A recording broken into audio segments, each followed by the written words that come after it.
서브 이슈입니다. 주식을 살 좋은 타이밍은 게시판에는 이런 질문이 가끔 올라옵니다. 돈이 갑자기 생겼는데 언제 주식을 사야 합니까? 이제부터 세계 1등 주식을 사보려고 하는데 오늘서부터 전부 사야 합니까? 월급처럼 적립식으로 주식을 매달 사는 것이 맞습니까? 주식을 사야 할 때에 대해서 물어보는 질문입니다. 그러면 저는 이렇게 대답합니다. V자 반등할 때 사라.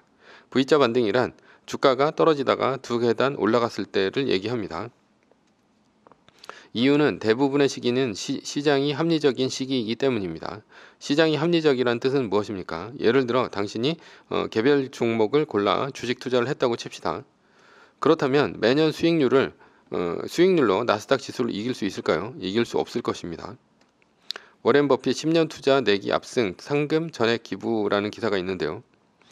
이 기사는 꽤 유명한 기사인데요. 워렌 버핏과 헤지펀드가 수익률을 두고 내기를 했습니다. 워렌 버핏은 헤지펀드에 맡길 필요 없이 S&P 500에만 개인들은 투자를 해도 투자자는 헤지펀드보다 훨씬 뛰어난 수익률을 거둘 수 있다고 했습니다. 이 얘기를 듣고 열받은 헤지펀드 대표는 워렌 버핏과 수익률 내기 제안을 했죠. 그러나 결과는 버핏의 승리였습니다. 내기 기간 동안 S&P 500은 연평균 7.1%를 거뒀는데 헤지펀드의 수익률은 겨우 2.2%만 거뒀을 뿐이라는 얘기입니다. 이것으로 우리가 알 수 있는 것은 개인이 아무리 사고팔고를 해봐야 지수를 이기기 힘든다는 얘기입니다. 즉 시장이 합리적이어서 시장의 수익률을 이기기 힘드니 지수에 투자하라는 얘기입니다. 그런데 시장이 항상 합리적이기만 할까요? 아닙니다. 시장도 비합리적인 구간이 나타납니다. 2000년 닷컴 버블 붕괴, 2008년 금융위기, 2020년 코로나 위기 등등 2년에 한 번씩은 꼭 크게 한 번 떨어집니다. 시장은 합리적인데 왜 이렇게 비정상적인 하락이 나타날까요? 소로스가 얘기하는 재기성 이론 때문입니다. 이 세상은 너무도 복잡해서 인간이 이해를 할 수 없죠. 그래서 인간은 추정을 하며 주식 투자를 하는데 살 때는 주로 낙관적인 생각을 하고 투자를 합니다. 낙관적인 생각으로 주식을 샀는데 시장이 오르면 사람은 추정이 맞았다고 생각해 더 많은 사람들이 주식을 사는 경향이 있습니다.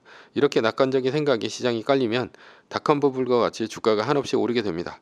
반대로 비관적인 생각이 시장이 깔리면 2008년 금융위기와 같은 급락이 오기도 합니다.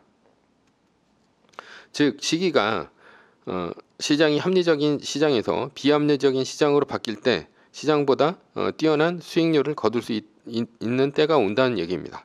그러니 돈이 생겼다고 바로 주식을 사는 것이 아니라 돈을 차곡차곡 모았다가 급락 후 V자 반등을 하는 것이 가장 좋습니다. 왜냐하면 그때가 비합리적인 시장에서 합리적인 시장으로 바뀌며 살 타이밍을 주기 때문입니다. V자 반등 초기가 시장을 이길 수 있는 타이밍입니다. 예를 들어 어떤 주식을 사고 싶은데 주식시장에서 하루에 30%가 떨어졌다고 칩시다. 그때 사면 어떤 일이 일어날까요? 다음날 오르면 정말 다행입니다. 그러나 또 30%가 떨어지면 어떻게 됩니까? 멘붕이 올 것입니다. 그러니 그 주식을 충분히 떨어져 바닥을 치고 두 구간이 올라오는 V자 반등을 할 때 사면 오히려 안전합니다. 그때가 비합리적인 시장이 합리적인 시장으로 바뀔 때이므로 웬만해서는 작은 하락은 있어도 큰 급락은 없습니다. 결론입니다. 돈이 생겼다고 또는 적립식으로 바로 사지는 맙시다. 본인이 사야 할 때라고 생각할 때는 전체 시장이 오르고 있을 때입니다. 그러니 주식을 사고 싶을 때 마음을 다잡고 가라앉혀야 합니다. 돈을 열심히 모으다가 V자 반등할 때 한꺼번에 사는 것이 시장의 수익률을 이길 수 있어 수익률 측면에서는 유리합니다. 이것이 주식, 부동산, 채권 등 어떤 투자 자산이든 매수를 할 때 항상 써먹어야 할 법칙입니다.